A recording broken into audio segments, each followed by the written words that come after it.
Gautam neuro care brain stroke migraine fits brain and spine surgeries కి best neuro surgeon 200 యూనిట్లు free అన్నారు. Current bill కట్టాల్సిన అవసరం లేదన్నారు.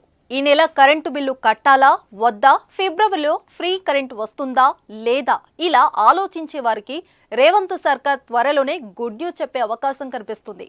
ప్రతి ఇంటికి 200 యూనిట్ల ఉచిత కరెంటు ఇస్తామని హామీ ఇచ్చిన రేవంత్ సర్కార్ ఆ దిశగా అడుగులు వేస్తుంది. 6 గ్యారెంటీలో ఇప్పటికే 2 గ్యారెంటీలను అమలు చేసింది. మహిళలకు డిసెంబర్ 9 నుంచే ఉచిత బస్సు సౌకర్యం కల్పించింది. ఇప్పుడు రాష్ట్రంలో మహిళలంతా బస్సులో ఫ్రీగా తిరుగుతున్నారు. రైతు బంధు మొదటి దశలో 30 లక్షల మందికి డబ్బులు వేశారు. తాజాగా 2 ఎకరాల లోపున్న మిగతా వారికి కూడా రైతు బంధు వేశారు. ఇప్పుడు 3వ గ్యారెంటీ ఉచిత కరెంటు మీద పడింది గవర్నమెంట్. ఇందుకు మార్గదర్శకాలను రూపొందిస్తుంది. తెలంగాణలో మొత్తం 1,31,48,000 ఇండ్లకు విద్యుత్ సరఫరా అవుతుంది. ఇందులో నెలకు 200 యూనిట్లు వాడే వారి సంఖ్య 1,05,00,000 ఉన్నారు. అయితే 6 గ్యారెంటీలో ఉచిత కరెంటు ముఖ్యమైనది కాబట్టి దాన్ని ఎలాగైనా అమలు చేయాలని చూస్తుంది. ఇక్కడే ఓ ప్రశ్న తెరపైకి వచ్చింది. ఉచిత కరెంటు ఎవరికివ్వాలి? ఫ్రీ కరెంటు లబ్ధి పొందాలి అనుకునే వారికి ఏ అర్హతలు ఇవ్వాలన్నది ఇక్కడ అతిపెద్ద ప్రశ్న. కర్ణాటకలో ఇప్పటికే ఉచిత కరెంటు పథకం అమల్లోకి వచ్చింది. పోయిన ఆగస్టు నుంచే అక్కడ 200 యూనిట్ల వరకు ఫ్రీ కరెంట్ ఇస్తున్నారు. తెలంగాణలో కూడా అదే మోడల్ ని ప్రవేశపెట్టాలని ప్రభుత్వం భావిస్తుంది. ఉచిత కరెంట్ కావాలని అనుకునే వాళ్ళ కోసం ఒక ప్రత్యేక వెబ్సైట్ తీసుకురావాలని సూచిస్తుంది. కర్ణాటకలో అదే జరిగింది. ప్రభుత్వం తీసుకొచ్చే ఈ పోర్టల్లో ఉచిత కరెంటు కావాలని అనుకునే వాళ్ళు, అంటే 200 యూనిట్ల కంటే తక్కువ కరెంట్ను వాడుతున్న వారు తమ వివరాలను నమోదు చేసుకోవాలి. ఎప్పుడైతే వినియోగదారుడు తన వివరాలను వెబ్సైట్లో పెడతాడో అప్పుడు గవర్నమెంట్కు ఆ ఇంటి యజమాని సంవత్సరానికి ఎన్ని యూనిట్లు వాడుతున్నాడు, నెలకు ఎన్ని యూనిట్లు వాడుతున్నాడనే లెక్క తెలుస్తుంది. అదే సగటు ప్రకారం నెలకు 200 యూనిట్ల వరకు కరెంట్ను ఫ్రీగా సరఫరా చేయొచ్చని భావిస్తుంది.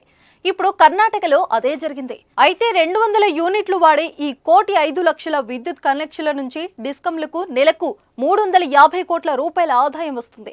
ఇప్పుడు ప్రభుత్వం 200 యూనిట్లు ఫ్రీగా ఇస్తే ఈ 350 కోట్ల రూపాయలను ప్రభుత్వం డిస్కంలకు చెల్లించాలి. అంటే ఏడాదికి ప్రభుత్వం మీద సుమారు 4,200 కోట్ల రూపాయల ఖర్చు వస్తుంది. రాష్ట్ర ప్రభుత్వం డిస్కంలకు ఈ 4,200 కోట్లు చెల్లిస్తేనే 200 యూనిట్ల ఉచిత కరెంటు ఇవ్వగలుగుతుంది. నిజానికి గవర్నమెంట్ ఒక యూనిట్ మీద 7 రూపాయల 7 పైసలు ఖర్చు చేస్తుంది. మనకు మాత్రం అంతకంటే తక్కువ ధరకే అందిస్తుంది. గవర్నమెంట్ కొంటున్న ధరకే మనకు ఉచిత విద్యుత్ ఇవ్వాలి అంటే ఖర్చు మరింత పెరిగే అవకాశం ఉంది. ఈ ఖర్చును తప్పించుకోవడానికి మరో దారి లేదా అని కూడా ప్రభుత్వం ఆలోచిస్తున్నట్లు తెలుస్తుంది. ఈ ఆలోచనలోనే సోలార్ విద్యుత్ ఐడియా ఒకటి తెరపైకి వచ్చింది.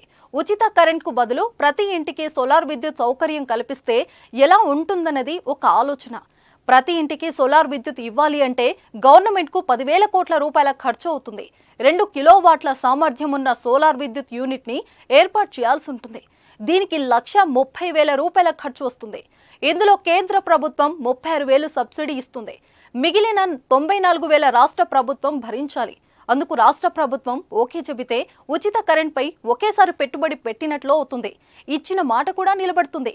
అధికారులు కూడా సోలార్ విద్యుత్ వైపే మొగ్గు చూపుతున్నట్లు తెలుస్తుంది. త్వరలోనే ఈ అంశంపైన గవర్నమెంట్ ఒక నిర్ణయం తీసుకోబోతున్నట్లు తెలుస్తుంది. చూడాలి 3వ గ్యారెంటీకి రేవంత్ సర్కార్ ఎలాంటి ప్లాన్ చేస్తుందో మరి.